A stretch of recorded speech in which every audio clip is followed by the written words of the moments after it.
तो पुण्यात्माओं, हमारा विषय चल रहा था कि गुरु और इष्ट कबीर परमात्मा के सत भक्ति मार्ग में एक ही होते हैं, अलग अलग नहीं होते हैं। अब ये जो सारी जो प्रोसीजर वर्तमान में चल रही है, परमात्मा ने सत्सेवकों को निमित्त बना के जो शंका समाधान के प्रोग्राम चलवाए हैं, ये क्यों जरूरी हैं? क्योंकि परमेश्वर अपने सत्संगों में कहते हैं कि बच्चों, जब तक भक्ति मार्ग पे तर्क वितर्क नहीं होगा, जब तक आप पूरी तरीके से खोजबीन नहीं करोगे, किसी भी चीज को जानने की कोशिश नहीं करोगे, तब तक आपका ज्ञान नहीं निखरेगा। और जब तक ज्ञान नहीं निखरेगा तो पुण्यात्माओं, हम भक्ति मार्ग पे पूरी तरह से दृढ़ नहीं हो सकते। तो सुनिए परम पूज्य सतगुरु रामपाल जी महाराज जी का ये छोटा सा सत्संग कि भक्ति मार्ग पे तर्क वितर्क क्यों जरूरी है। ये शंका समाधान उसी तर्क वितर्क का एक नमूना है। सुनिए परमपिता परमेश्वर जी के मुख कमल से।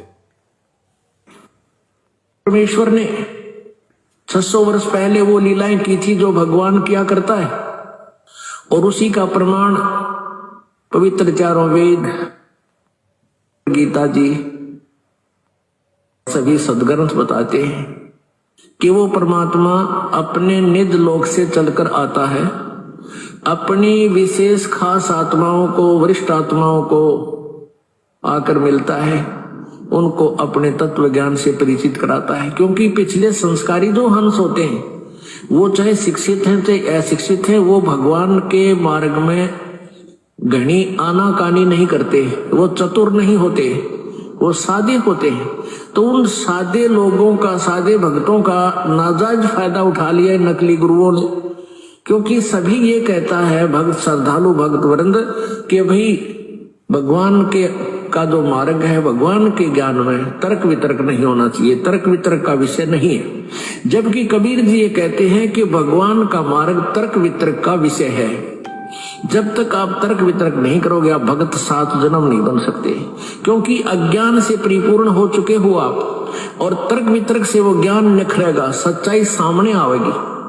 तो हम जितना भी ज्ञान आज तक स्वीकार किए हुए थे, सुने हुए थे, वो सारा ही विपरीत था। कारण से लोग नहीं जा सके जहां हम सदा सुखी रहते। परमात्मा स्वयं ही। तो पुण्यात्माओं, आप जी ने सुना परम पूज्य सतगुरु रामपाल जी महाराज जी के मुख कमल से कि पहले लोग ये कहा करते थे, जो अज्ञानी धर्मगुरु थे, कि हमने जो कह दिया वो फाइनल है, परमात्मा का मार्ग, भक्ति मार्ग तर्क वितर्क का विषय नहीं है। जबकि कबीर परमेश्वर जी कहते हैं कि भक्ति मार्ग तर्क वितर्क का ही विषय है। और जब तक आप तर्क वितर्क नहीं करोगे, अपनी शंकाओं का समाधान नहीं जानोगे, जहां तुम्हें कोई शंका हो जाती है, जब तक तुम उस शंका का समाधान नहीं करवा लोगे, तब तक तो तुम भगत 7 जन्म भी नहीं बनोगे, और बिना तर्क वितर्क के तुम्हारा ज्ञान नहीं निखरेगा। तो तर्क वितर्क कितना जरूरी है, परमेश्वर ने अपने मुख कमल से बताया। तो ये जो शंका समाधान का जो प्रोग्राम है, जो बहुत सारे भगत भाई बहन कहते हैं कि पवन दास को किसने आदेश दे दिया, गुरुजी से कब आदेश लिया पवन दास ने शंका समाधान के माध्यम से फेसबुक पे लाइव आने का। तो भाई, ये परमात्मा के यूनिवर्सल आदेश हैं, सार्वभौमिक आदेश हैं, परमात्मा के सबके लिए हैं। आप भी लाइव आइए, कोई बड़ी बात नहीं है। परमेश्वर से सद्बुद्धि की भीख मांगिए, हरि चर्चा, ज्ञान चर्चा, साध संगति के लिए आप भी लाइव आइए। ये परमात्मा ने जो सोशल मीडिया हमें दी है, ये किस लिए दी है? हम इसका ज्यादा से ज्यादा ज्ञान प्रचार में और शंका समाधान में हम इसका उपयोग करें। हम खुद भी शंका रहित हों और दूसरों को भी शंका रहित करने का प्रयास करें, परमात्मा के ही ज्ञान आधार से। तो पुण्यात्माओं, बात चल रही थी हमारी इष्ट और गुरु को लेके, और इष्ट और गुरु के बीच की जो खाई है, वो जब तक हम नहीं मिट लेंगे, जब तक नहीं मिट जाएगी। और वो खाई मिटेगी तर्क वितर्क से, परमात्मा के सत्संग सुनने से, परमात्मा के सत्संगों पे, उनके कहे गए वचनों पे गहनता से विचार करने से। और विचार आज हमें करना पड़ेगा, नितांत आवश्यक है। और वही विचार करवाने के लिए परमात्मा ने अपने सत्सेवक बच्चों को शंका समाधान प्रोग्राम के लिए चुना है, निमित्त बनाया है। अब देखिए, सतगुरु रामपाल जी महाराज जी, जैसा कि हम सभी जानते हैं, कि आज एक भगत की भूमिका में है, वे सतगुरु की भूमिका में हैं और परमात्मा तो स्वयं है ही हैं। हम रोज नित्य नियम में परमात्मा की वाणी भी पढ़ते हैं कि साहिब से सतगुरु भय और सतगुरु से भय संत और धर धर विशाल वेश अंग खेले आदि और अंत। यानी स्वयं वो कबीर परमात्मा अपने बच्चों तक ये सतज्ञान पहुंचाने के लिए, उन्हें अपनी जानकारी करवाने के लिए, उनसे सत भक्ति करवा के काल लोक से छुटकारा दिलवाकर सतलोक ले जाने के लिए वो कबीर परमात्मा, वो साहिब से सतगुरु भय, वो कबीर परमेश्वर साहिब पूर्ण परमात्मा उस अपने साहिब वाले रूप से सतगुरु रूप में नीचे आए। सतगुरु होता है सच्चा ज्ञान देने वाला। साहिब से सतगुरु भय और सतगुरु से भय साध, सतगुरु से भय साध, साध यानी भगत। और ये तीनों अंग एक हैं। कौन से? साध, सतगुरु और साहिब। ये तीनों अंग एक हैं। गति कुछ अगम अगाध, बस थोड़ी थोड़ी सा उनमें अंतर है, वो हमने समझना है क्या अंतर है। साहिब रूप में परमात्मा सतलोक में बैठे हुए हैं, सहशरीर हैं, पूरी सृष्टि का पालन कर रहे हैं परमेश्वर, सारे ब्रह्मांडों का पालन कर रहा है परमात्मा सतलोक में बैठ के। उस साहिब रूप से परमात्मा सतगुरु रूप धारण करके अपने तेजोमय रूप को हल्का करके सतगुरु रूप में परमात्मा नीचे आते हैं ज्ञान देने के लिए। और फिर परमात्मा किसी एक पुण्य आत्मा का इस पृथ्वी लोक पे चुनाव करते हैं, उस आत्मा को अपना गुरु बनाते हैं, मुंह बोला गुरु बनाते हैं। क्यों बनाते हैं? एक भगत की भूमिका परमात्मा क्यों करते हैं? बार बार गुरुदेव ने बताया, भगत को यह समझाने के लिए कि भगत का अपने गुरु के प्रति क्या भाव होना चाहिए, कितनी श्रद्धा होनी चाहिए, भगत के क्या लक्षण होने चाहिए।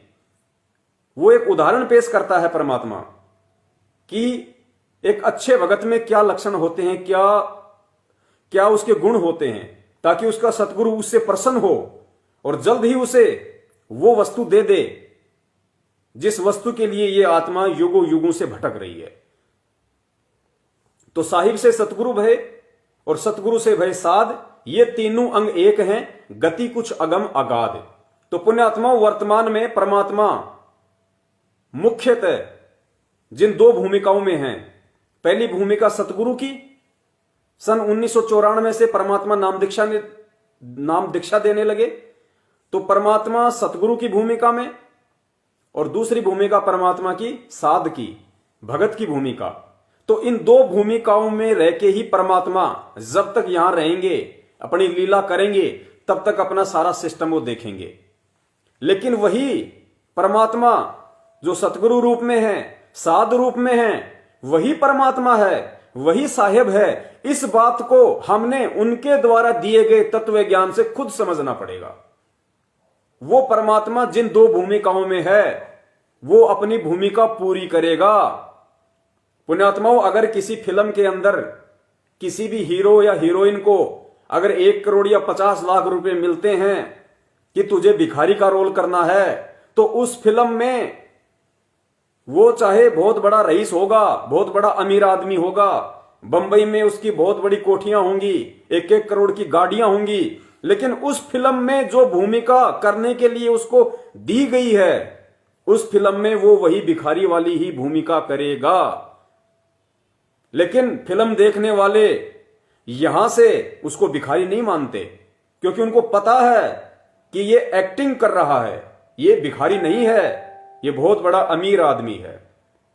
तो पुण्यात्माओं, ठीक इसी प्रकार आप और हमने इस बात को समझना पड़ेगा कि जो इस पृथ्वी पे वर्तमान में हमारे सतगुरु की भूमिका में है, स्वयं एक भगत की भूमिका में है, वो केवल भगत और सतगुरु ही नहीं है, वो स्वयं कबीर परमात्मा है। इस बात को परमात्मा ने अपने सत्संगों के माध्यम से हमें समझाने का खूब प्रयास किया। मालिक ने अपने सत्संगों में इतने संकेत किए, इतने इशारे किए, उन इशारों को आज हमने समझना पड़ेगा। ठीक है, हम नहीं समझ पाए, सभी के इतने मजबूत भक्ति संस्कार नहीं होते, लेकिन परमात्मा ने बताया कि साध संगति की जरूरत इसलिए पड़ती है कि तुम अपने उन संस्कारों को मजबूत कर सको। बरवाला आश्रम में जब परमात्मा सत्संग किया करते थे, सत्संग के बाद में सभी भगत भाई बहन आपस में बैठ जाया करते थे, हरि चर्चा करते थे, परमात्मा की महिमा का गुणगान किया करते थे। उसको साध संगति कहते थे। उससे भक्तों का मनोबल बढ़ता था, विश्वास बढ़ता था, दृढ़ता आती थी भक्ति भगवान पे, गुरु जी पे। एक विश्वास पैदा होता था, एक उमंग पैदा होती थी भक्ति के लिए। तो वही साध संगति आज चल रही है और आज इस साध संगति की विशेष आवश्यकता है, क्योंकि पिछले 6 वर्षों से परमात्मा शरीर रूप में हमारे से दूर हैं। तो वो सभी आत्माएं आपस में जीवित रहें, एक दूसरे से जुड़ी रहें, भक्ति और भगवान पे विश्वास बना रहे।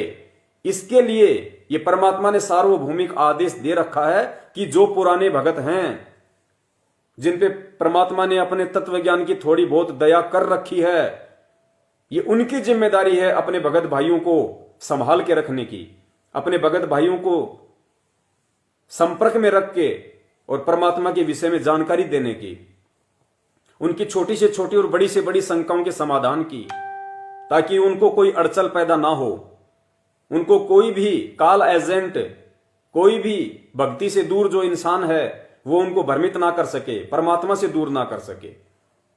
तो कितने इशारे किए परमात्मा ने, आज उन्हीं इशारों के बारे में हम बात कर रहे हैं। और इस वीडियो को आपने विशेष तौर से देखना जरूरी है। दास ने पहले ही कह दिया कि ये वीडियो भले लंबा हो सकता है, लेकिन इस वीडियो को आपने एंड तक देखना है और शेयर भी करते रहना है। और जब ये वीडियो समझ में आ जाएगा तो पुण्यात्मा इस वीडियो के अंत में जो फॉर्मूला है वो भी समझ में आएगा। और भले ही आज हमारा वीडियो चाहे कितनी बार डिस्कनेक्ट हो जाए, पहले वाला डिस्कनेक्ट हो गया उसको हम जोड़ देंगे, अगर ये भी डिस्कनेक्ट हो गया हम तीसरा शुरू करेंगे लाइव, आप लोग तुरंत जुड़ जाना। आज हमने वीडियो कंप्लीट करना है तो करना है, चाहे काल भगवान कितनी भी बाधा उत्पन्न क्यों ना करे। तो परमेश्वर ने सत्संगों में अपने विषय में जो जानकारी दी है, जो संकेत किए हैं, आज हमने उन संकेतों को समझना पड़ेगा। तो देखिए अगला जो संकेत दिया है परमात्मा ने सत्संग के माध्यम से, उसमें परमात्मा ने क्या बताया है। एक मुश्किल से 2 मिनट का सत्संग, और 2 मिनट के सत्संग में परमात्मा ने 4 टॉपिक इतने इंपॉर्टेंट बता दिए। 2 मिनट के सत्संग में 4 टॉपिक, और चारों के चारों टॉपिक ये साबित करते हैं कि परमात्मा के क्या लक्षण हैं, परमात्मा के क्या गुण होते हैं और परमात्मा कौन है। पहला परमेश्वर ने इसमें बताया कि अपनी महिमा बताने के लिए परमात्मा को इस काल लोक में स्वयं ही आना पड़ता है। जैसा कि पहले भी दास ने बताया था कि उस परमात्मा के अलावा जो सबसे ऊपर है, और गुरुजी ने क्या बताया हमें गीता जी पढ़ाते समय, कि बेटा कभी भी अपने बाप की डेट ऑफ बर्थ नहीं बता सकता, और बेटे को उसके बाप की डेट ऑफ बर्थ उसका दादा बताता है। तो पुण्यात्माओं, वो सबका जो दादा है कबीर परमेश्वर, जो सबसे ऊपर है, जिसकी जानकारी किसी को नहीं है, तो उसकी जानकारी यहां का कोई भी प्राणी नहीं दे सकता है।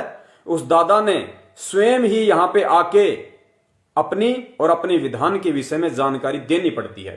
पहला टॉपिक इस ऑडियो में ये। तो इस टॉपिक से साबित होता है कि आज अपने द्वारा रची गई सृष्टि की जानकारी देने के लिए स्वयं वो दादा इस पृथ्वी पे आया हुआ है। किसका दादा? ब्रह्मा विष्णु महेश जी का दादा, क्योंकि ब्रह्मा विष्णु महेश जी की उत्पत्ति काल से हुई है, और काल का बाप कौन है? कबीर परमात्मा। इसलिए परमात्मा ने दादा कहा कि कौन ब्रह्मा का पिता है, कौन विष्णु की मां, शंकर का दादा कौन है? तो शंकर का दादा कौन? कबीर परमात्मा। तो पुण्यात्मा, वो दादा ही अपने विषय में यहां जानकारी दे सकता है, उस लोक की, सतलोक की, अपने द्वारा रची गई सृष्टि की। आज वो दादा स्वयं सतगुरु रामपाल जी महाराज जी के रूप में इस पृथ्वी पे प्रकट है, मौजूद है। केवल तत्व ज्ञान रूपी आंखों से उन्हें पहचानने की जरूरत है। पहला टॉपिक ये। दूसरा टॉपिक इसमें है कि परमात्मा मानव शरीर में आता है। गुरुदेव ने भी बताया कि परमेश्वर जब भी यहां आते हैं तो एक मानव का चोला धारण करते हैं। फिर परमात्मा यहां क्या बता रहे हैं इस ऑडियो में, हमें समझाने के लिए कि भाई जब परमात्मा इस लोक में एक मानव शरीर धारण करके आता है तो हम जो जीव हैं हम उस परमात्मा को मानव ही समझ लेते हैं। तो पुण्यात्माओं, ये गलती आज 70% संगत कर रही है। परम पूज्य सतगुरु रामपाल जी महाराज जी जो एक मानव रूप में आए हुए हैं, उनको मानव समझकर, कहते हैं ना, गुरु को मानुष जोगी ने करे चरणामृत को पान, ते नर नरक में जाएंगे जन्म जन्म होए समान। और गुरु मानुष कर जानते वो नर कहिए अंध, ओए दुखी संसार में आ गए यम की फंद। ये वाणियां आदरणीय गरीबदास जी महाराज जी ने बोली हैं। और वाणियां क्यों बोली हैं? वाणियां इसलिए बोली है कि जब वो परमात्मा इस पृथ्वी पे आएगा एक मानव शरीर में, तो कुछ जो आत्माएं हैं जो अज्ञानता में, मूर्खता में, नादानी में, देखा देखी में उस परमात्मा को मानुष समझेंगी, अपने जैसा मनुष्य समझेंगी। तो पुण्यात्माओं, ये गलती अब हमने नहीं करनी है। तो परमेश्वर यहां इशारा कर रहे हैं इस ऑडियो में कि परमात्मा जब यहां आते हैं तो मानव शरीर धारण करके आते हैं, लेकिन हम उनको एक मानव ही मान लेते हैं। दैट्स मीन अब हमने उनको मानव मानने की भूल नहीं करनी। ये परमात्मा इस ऑडियो में समझाना चाह रहे हैं, जो आगे आप सुनेंगे। तीसरा पॉइंट इस ऑडियो में है कि परमात्मा अजन्मा होता है। अजन्मा मतलब परमात्मा का कभी किसी मां से जन्म नहीं होता। सतगुरुदेव जी अपनी तरफ इशारा कर रहे हैं इस ऑडियो में कि परमात्मा अजन्मा होता है, स्वयंभू, स्वयं प्रकट होता है। आगे परमात्मा ने बताया कि संत भगत भी होता है और संत रूप में परमात्मा भी आ जाता है। मतलब परमेश्वर ने यह बताया कि संत रूप में जो संत होते हैं वो भगत को भी कहा जाता है संत। और साथ ही गुरुदेव क्या कह रहे हैं कि भाई संत रूप में परमात्मा भी आ जाता है। तो आज हम क्या कहते हैं? संत रामपाल जी महाराज, संत रामपाल जी महाराज। तो भाई उस संत रूप में आज वो परमात्मा आया हुआ है। भाई मैं आया हुआ हूं, ये परमात्मा हमें समझाना चाह रहे हैं। अब सुनिए आप ये ऑडियो, और इस ऑडियो में जो 4 टॉपिक हैं दास एक बार दोबारा से रिपीट कर देता है, ताकि जब आप ये ऑडियो सुनोगे तो आपको ध्यान रहेंगे। और पुण्यात्माओं, परमात्मा का कोई भी शब्द अनायास नहीं होता, ये पूर्ण परमात्मा है। परमात्मा अगर सौपन में भी कोई शब्द निकाल रहा है तो पुण्यात्मा वो गहरा शब्द है। अनायास परमात्मा एक शब्द भी नहीं निकालता। तो परमात्मा के जब हम सत्संग सुने तो हमने एक एक शब्द को गहनता से सुनना है। 4 टॉपिक। सबसे पहला टॉपिक है अपनी महिमा बताने के लिए इस काल लोक में स्वयं आते हैं। नंबर 2, परमात्मा मानव शरीर में आता है और हम मानव ही मान लेते हैं।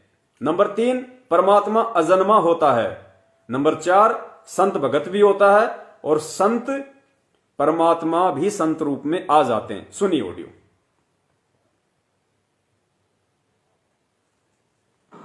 परमात्मा स्वयं ही अपनी महिमा बताने के लिए इस काल के लोक में आते हैं और वो अपनी एक लीला करते हैं। परमात्मा अजन्मा है, कबीर परमेश्वर का कोई जन्म नहीं होता। जब भी वो इस काल के लोक में आते हैं वो सहज शरीर आते हैं और सहज शरीर ही चले जाते हैं। यहाँ कुछ समय के लिए एक मानुष जैसी लीला करते हैं, एक मनुष्य जैसी लीला करते हैं। मनुष्य का जीवन जैसे एक मानव अपनी क्रिया करता है, यहाँ वो ऐसी ही क्रिया करते हैं।